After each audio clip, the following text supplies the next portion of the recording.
നമസ്കാരം. ഇടുക്കി തൊടുപുഴ ചുങ്കം സ്വദേശിയും catering company മുൻ ഉടമയുമായ ബിജു ജോസഫിന്റെ കൊലപാതകം ആസൂത്രിതമെന്ന് ഇടുക്കി SP TK വിഷ്ണു പ്രദീപ്. നേരത്തെയും ബിജുവിനെ തട്ടിക്കൊണ്ടുപോകാൻ പ്രതികൾ പദ്ധതിയിട്ടിരുന്നു. വ്യാഴാഴ്ച രാവിലെ കാറിലാണ് ബിജുവിനെ പ്രതികൾ തട്ടിക്കൊണ്ടുപോയത്. ബിജു കാറിൽ വെച്ച് തന്നെ കൊല്ലപ്പെട്ടിരുന്നു. 10 മണിയോടെ മൃതദേഹം ഗോഡൌണിലെത്തിച്ചു.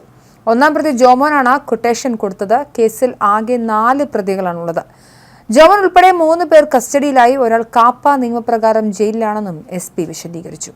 സാമ്പത്തിക തർക്കമാണ് കൊലപാതകത്തിന് കാരണം. ബിജുവും ജോമോനും തമ്മിൽ ഏറെ നാളായി പണത്തെ ചൊല്ലി തർക്കമുണ്ടായിരുന്നു. ഇവർ പങ്കാളികളായി നേരത്തെ ബിസിനസ് നടത്തിയിരുന്നു. ഇതുമായി ബന്ധപ്പെട്ട് വിവിധ സ്റ്റേഷനുകളിൽ കേസുകളുണ്ടെന്നും പോലീസ് പറഞ്ഞു.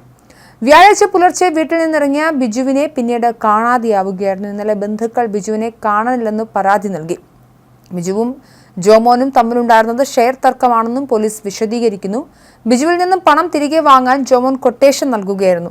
പണം തിരികെ വാങ്ങി നൽകിയാൽ 6 ലക്ഷം രൂപ നൽകാമെന്നായിരുന്നു കൊട്ടേഷൻ കരാർ. ചെലവുകൾക്കായി 12,000 രൂപ ജോമൻ നൽകുകയും ചെയ്തു. എന്നാൽ വാഹനത്തിൽ തട്ടിക്കൊണ്ടു പോകുന്നതിനിടയിൽ ബിജുവിനെ പ്രതികൾ ക്രൂരമായി മർദ്ദിച്ചതോടെ മരണം സംഭവിക്കുകയായിരുന്നു. കൊട്ടേഷൻ നൽകിയ ബിജുവിന്റെ സുഹൃത്ത് ജോമോന്റെ അറസ്റ്റ് പോലീസ് രേഖപ്പെടുത്തി. 4 പേരാണ് കേസിലെ പ്രതികൾ.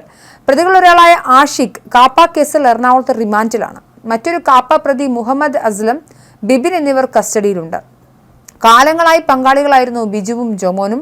തൊടുപുഴ, ഉപ്പുതറ, തൊടുപുഴ DYSP ഓഫീസ് എന്നിവിടങ്ങളിൽ പരാതികൾ നിലനിൽക്കുന്നുണ്ട്. ഇതിനിടയിലാണ് ബിജുവിൽ നിന്നും പണം തിരികെ വാങ്ങാൻ ജോമോൻ കൊട്ടേഷൻ നൽകുന്നത്. പരിചയക്കാരനായ വിപിൻ, മുഹമ്മദ് അസ്ലം, ആഷിഖ് എന്നിവരെ കൊട്ടേഷൻ ഏൽപ്പിച്ചു. തുടർന്ന് കഴിഞ്ഞ വ്യാഴാഴ്ച എത്തിയ ഇവർ ബിജുവിന്റെ വാഹനത്തിൽ തട്ടിക്കൊണ്ടു പോവുകയായിരുന്നു. ശബ്ദം കേട്ട നാട്ടുകാർ തന്നെ പോലീസിൽ വിവരം അറിയിച്ചിരുന്നു. മരണം സംഭവിച്ചതിനെ തുടർന്ന് കലയന്താനിയിലെ ഗോഡൌണിലെത്തിച്ച ബിജുവിന്റെ മൃതദേഹം മാൻഹോളിനുള്ളിലേക്ക് തള്ളിയിടുകയായിരുന്നു. വൈകുന്നേരത്തോടെ മൃതദേഹം കലയന്താനിയിലെ മാൻഹോളിൽ നിന്നും പുറത്തെടുത്തു. ഭിത്തി അടക്കം തുറന്ന് പുറത്തെടുത്ത മൃതദേഹം ഇൻക്വസ്റ്റ് നടപടികൾക്കായി മാറ്റി.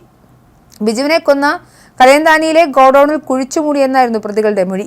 ഭക്ഷണാവശിഷ്ടങ്ങൾ തള്ളുന്ന മാലിന്യ സംസ്കരണ കുഴിയിലേക്ക് പോകുന്ന മാൻഹോളിലായിരുന്നു മൃതദേഹം. ശരീരത്തിന് മുകളിൽ മാലിന്യങ്ങൾ തള്ളിയ നിലയിലായിരുന്നു. മൃതദേഹം മാൻഹോളിന് പുറത്തെത്തിക്കുന്നത് ശ്രമകരമായിരുന്നു. മാൻഹോളിന്റെ മറുവശത്തെ കോൺക്രീറ്റ് പൊട്ടിച്ച് വിസ്താരം വർദ്ധിപ്പിച്ചാണ് മൃതദേഹം പുറത്തെടുത്തത്. ഇന്നലെ വൈകിട്ട് തൊടുപുഴ SIയുടെ നേതൃത്വത്തിലുള്ള സംഘമാണ് കൊട്ടേഷൻ സംഘത്തെ പിടികൂടുന്നത്.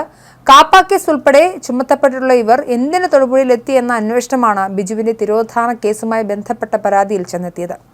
ജോമോനെ ചോദ്യം ചെയ്തപ്പോൾ ലഭിച്ച വിവരങ്ങളാണ് കേസിൽ വഴിത്തിരിവായത്. എന്തായാലും കേരളത്തെ ഞെട്ടിക്കുന്ന മറ്റൊരു കൊലപാതകം കൂടി പുറത്തേക്ക് വരികയാണ്. എന്തായാലും ജോമോൻ കുറ്റസമ്മതം നടത്തിയിട്ടുണ്ട്. ബിജുവും ജോമോനും ബിസിനസ് പാർട്ട്നേഴ്സ് ആയിരുന്നു. ആദ്യഘട്ടത്തിലൊക്കെ ബിസിനസ് വലിയ മെച്ചമായി പോയിരുന്നെങ്കിലും പിന്നീട് നഷ്ടത്തിലേക്ക് വരികയും തൻ്റെ പണം ബിജുവിൻ്റെ കയ്യിലുണ്ടെന്ന് ആരോപിച്ചുകൊണ്ട് ജോമോൻ നിരന്തരമായി ബിജുവിൻ്റെ ഭാര്യയും ഉൾപ്പെടെ വിളിച്ച് ഭീഷണിപ്പെടുത്തുന്ന സാഹചര്യങ്ങളുണ്ടായിരുന്നു. ബിജുവിനെതിരെ ഇദ്ദേഹം പല സ്റ്റേഷനുകളായി പരാതിയും കൊടുത്തിരുന്നു.